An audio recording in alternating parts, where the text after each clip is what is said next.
Okay, the other piece that I'd like, which we really don't have in this lesson planning guide, is a lesson reflection. Make sure you take time to think about what you did and what worked and what didn't. Even if it's at the end of the day, maybe I have a couple of new teachers who have kept a journal, and at the end of every day they write, how it went, what went well, what frustrated them, and they flip back and look at that from time to time, and it gives them a really good sense of, at the end of the school year, they see what they were struggling with at the beginning. They can see their highs and lows and what worked and what didn't, and it's been a very valuable resource for them. It helps you learn how to do it even better the next time around. So one of the questions I would ask myself is, have I modeled what I expect students to do? Having them see or have examples of the outcome is very helpful. Maybe it's previous student work that you show them, or an essay that you have written, in whatever it might be.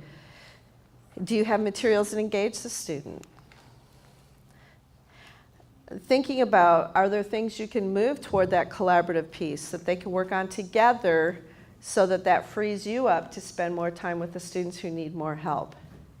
So what can you do there? Was there something else I could have moved to collaborative work if I had given a short little instruction sense?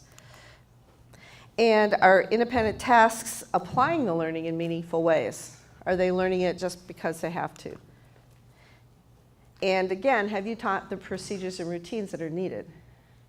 So it might require that you do stop and teach the strategy you want them to use first before you actually do the lesson. So I'd like to wrap this section up with asking you to think about the GRR and lesson planning process and think about what your next step might be in implementing it.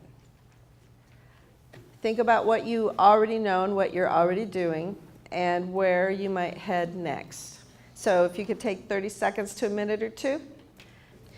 One of the steps you might have determined would be, let's try to use a basic lesson planning template to develop a lesson using GRR. Or you might want to go through the Better Learning Through Structured Teaching, or the first 20 days of establishing productive group work. That's a long title. No wonder I can never remember it. And highlight, as Danny suggested, some of those strategies you think might work for you. You might want to continue to review your strategies that you like to use and see where they fit within the GRR model. Or you might want to focus on a single element of GRR first and get really good at that and practice it, and then add in the others, move on to something else.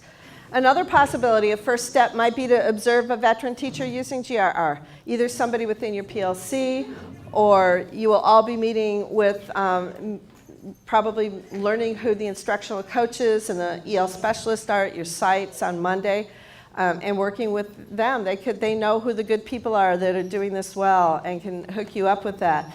Those of you who are in induction or an internship, you have 2 days worth of sub-release time paid for by the district for you to go observe other teachers.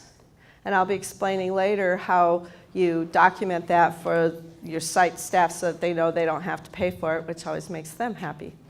So you know of a couple of teachers at your site or another site that you want to go see, but maybe maybe they have your same prep, and so you can't go see them on your prep or whatever. We can make arrangements for you to go observe, because that's one of the most powerful ways to see a lot of this in action, is watch other teachers do it, usually well, but also you learn a lot from people who don't do it well. You can see what didn't work for them, or how their style might be different than yours, and how you might change it a different way. To wrap it up, I'm going to ask you to write down your top 3 takeaways, your next steps, and what support might help you.